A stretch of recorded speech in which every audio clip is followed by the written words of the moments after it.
Here's your Storm Tracker weather forecast with meteorologist Mike Hurd.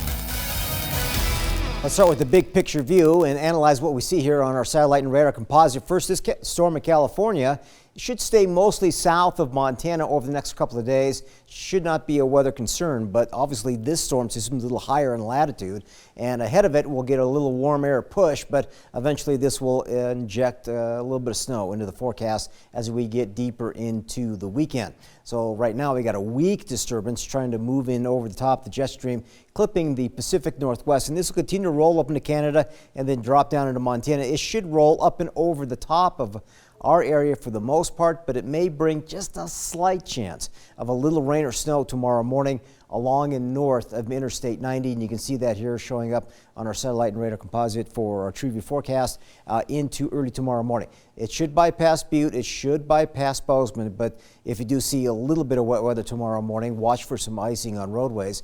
It'll be stretched out roughly from Kalispell to the Billings area, but by Friday, all that is gone, and we're going to pick up a warming west-southwest flow, and that should push temperatures back up into the 40s. So again, the snowfall forecast shows this first little round moving from Kalispell down towards the Billings area, and then by the time we get deeper into the weekend, we'll start to see increasing snow showers across central Idaho and eventually into southwestern Montana. But that should be occurring Saturday evening into early Sunday morning. 24 degrees right now in mostly clear skies in Butte. 32 was the high today. That's about par for this time of the year, and 10 was a chilly start this morning. Still haven't lit Montana Hall, but they will do that here before the top of the hour. So we're looking at generally clear skies. 35 degrees right now on the MSU campus. 40 was our max temperature there today, and 16 was the overnight low.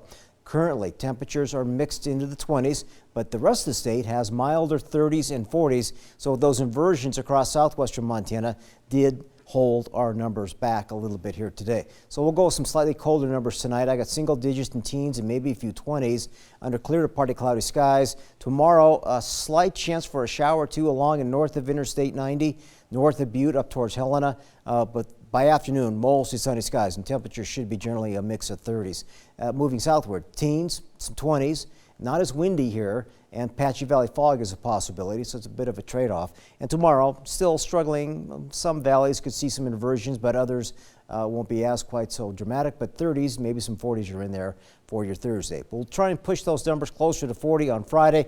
Increasing clouds and a mild look at your Saturday, but again, watch for some snow. And there could be some accumulations developing here as we get closer towards the weekend. We'll have a better idea on how much to expect, but there could be some wintry travel concerns setting up Sunday evening, and into early Monday morning, and keeping temperatures a little cooler next week.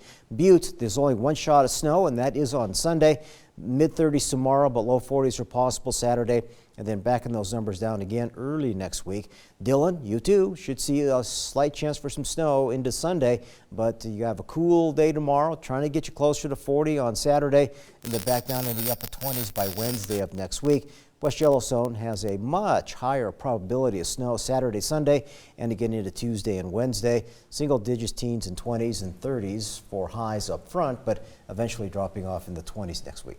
All right, thanks, Mike. Nick Petriccioni's in with sports and the big Bobcat game this weekend. They're entering familiar territory, once again heading to the FCS playoffs, but they face a UAlbany team that they can't be complacent with. The story next.